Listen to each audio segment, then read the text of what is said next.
Good morning बच्चों। आज हम कक्षा 7वीं की हिंदी की पुस्तक रुनझुन के दूसरे अध्याय हिंग वाला पाठ पढ़ेंगे। लगभग 35 साल का एक खान आंगन में आकर रुका। उसकी आवाज सुनाई दी, अम्मा हिंग लोगे? भीतर से 9-10 वर्ष का एक बालक ने निकलकर उत्तर दिया, अभी कुछ नहीं लेना है, जाओ। पर खान भला क्यों जाने लगा। मौलसी के पेड़ के नीचे बने चबूतरे पर जरा आराम से बैठ गया और अपने साफे के एक छोर से हवा करता बोला, हिंग ले लो अम्मा, हम अपने देश को जाता है, बहुत दिनों में लौटेगा। सावित्री हाथ धोकर रसोई घर से बाहर आई और बोली, हिंग तो बहुत सी ले रखी है खान, अभी 15 दिन हुए नहीं, तुमसे ही तो ली थी। खान उसी स्वर में बोला, हेरा हिंग है अम्मा तुमको। खान उसी स्वर में फिर बोला, हेरा हिंग है अम्मा, हमको तुम्हारे हाथ की बोहनी लगती है, एक ही तोला ले लो, पर लो जरूर। इतना कहकर एक डिब्बा सावित्री के सामने सरकाते हुए कहा, तुम और कुछ मत देखो अम्मा, यह हिंग एक नंबर है। सावित्री बोली, पर हिंग लेकर करूंगी क्या, ढेर सी तो रखी है।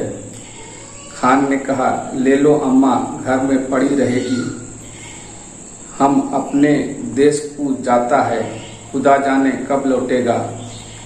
और खान बिना उत्तर की प्रतीक्षा किए हिंग तोलने लगा। इस पर सावित्री के बच्चे नाराज हुए, सभी बोल पड़े, मत लेना माँ, जबरदस्ती तोले जा रहा है। सावित्री ने बच्चों को उत्तर न देकर हिंग की पुड़िया ले ली। पूछा, कितने पैसे हुए खान? 35 पैसे अम्मा, खान ने उत्तर दिया।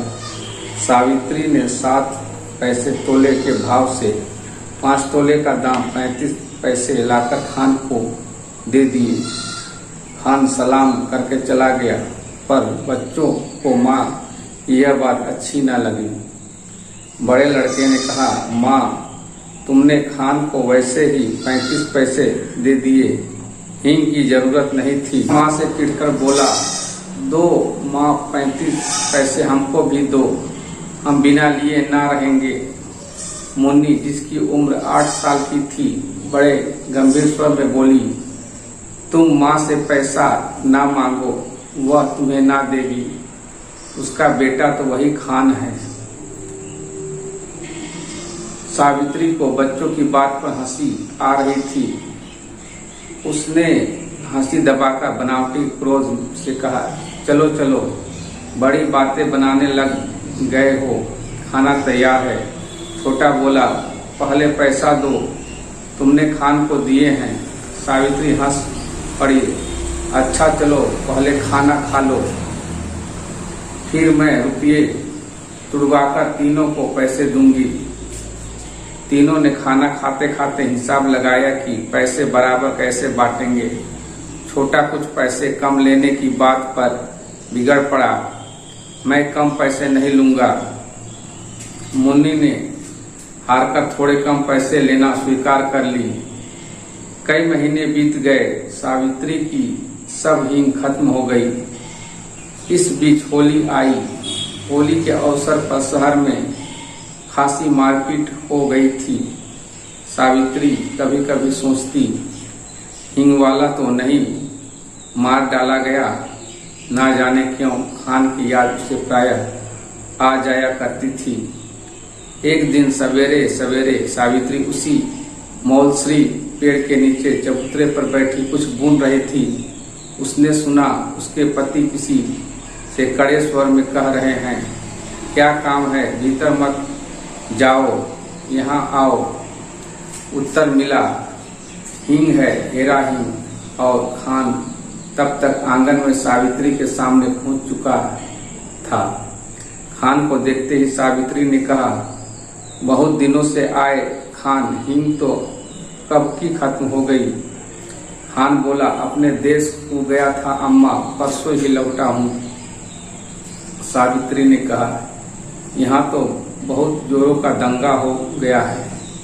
खान बोला, सुना समझ नहीं है लड़ने वालों में। सावित्री बोली, खान तुम हमारे घर चले आए, तुम्हें डर नहीं लगा? दोनों कानों पर हाथ रखते हुए खान बोला, ऐसी बात मत करो अम्मा, बेटे को भी क्या माँ से डर हुआ है? जो मुझे होता है। इसके बाद उसने डिब्बा खोला और एक छटा किंग तोड़कर सावित्री को दे दी। रेजगारी दोनों में से किसी के पास नहीं थी। खान ने कहा, वह पैसा फिर आकर ले जाएगा। वह सलाम करके चला गया। इस बार लोग दशहरा दूने उत्साह के साथ मनाने की तैयारी में थे। 4 बजे शाम को माँ काली का जुलूस निकलने वाला था। बच्चों ने कहा, हम भी जुलूस देखने जाएंगे। सावित्री के पति शहर से बाहर गए थे। सावित्री स्वभाव से भीरू थी। उसने बच्चों को पैसों का, खिलौने का, सिनेमा का न जाने कितने प्रलोभन दिए, पर बच्चे ना माने सो ना माने। नौकर रामू भी जुलूस देखने को बहुत उत्सुक हो रहा था। उसने कहा, भेज दो ना माँ जी, मैं अभी दिखाकर लिए आता हूँ। लाचार होकर सावित्री को बच्चों को बाहर भेजना पड़ा। उसने बार बार रामू को समझाया कि दिन रहते ही वह बच्चों को लेकर लौट आए।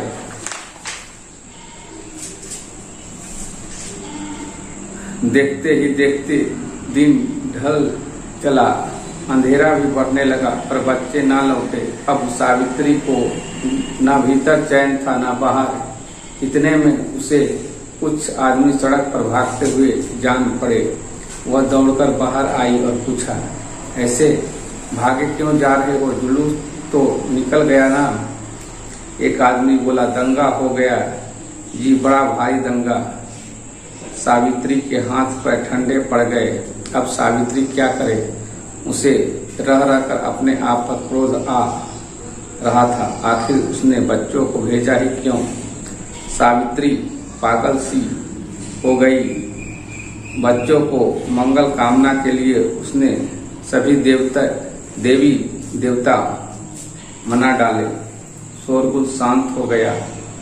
रात के साथ साथ नीरवता बढ़ चली, पर बच्चे ना आए। सावित्री हताश हो गई और फुट फुट कर रोने लगी। उसी समय जान पड़ा जैसे कोई गाड़ी आकर उसके द्वार पर रुकी हो। उसे वहीं चिर परिचित स्वर सुनाई पड़ा, अम्मा। सावित्री दौड़कर बाहर आई। उसने देखा उसके तीनों बच्चे खान के साथ सकुशल लौट आए हैं। खान ने सावित्री को देखते ही कहा, वक्त अच्छा नहीं अम्मा, बच्चों को ऐसी भीड़ भाड़ में बाहर ना भेजा करो। बच्चे दौड़कर माँ से लिपट गए। छोटे ने कहा, माँ खाना बहुत अच्छा है, खान ने हमें बचाया। इस पाठ के लेखक है सुभद्रा कुमारी चौहान। अब हम इस पाठ के अभ्यास प्रश्नों को देखते हैं। खंड क में श्रुति लेख के लिए कुछ शब्द दिए गए हैं, जिसे शिक्षक कक्षा में बच्चों को श्रुति लेख करवाएंगे। अब हम खंड क के दूसरे प्रश्न की ओर आते हैं। दूसरे प्रश्न का क नंबर का जो प्रश्न है, सावित्री की कितने संतानें थी? तो इसका उत्तर हुआ सावित्री की 3 संतानें थी। अगला प्रश्न ख नंबर का, हिंग वाला कौन सा हिंग लेकर आया था? तो इसका उत्तर हुआ हिंग वाला हेरा हिंग लेकर आया था। तो आगे के प्रश्न ग, सावित्री के बच्चे किस कारण से नाराज हो गए थे? तो इस प्रश्न का उत्तर हुआ सावित्री के बच्चे माँ के हिंग खरीदने से नाराज हो गए थे। अब अगला प्रश्न घ, बच्चे क्या देखने की जिद कर रहे थे?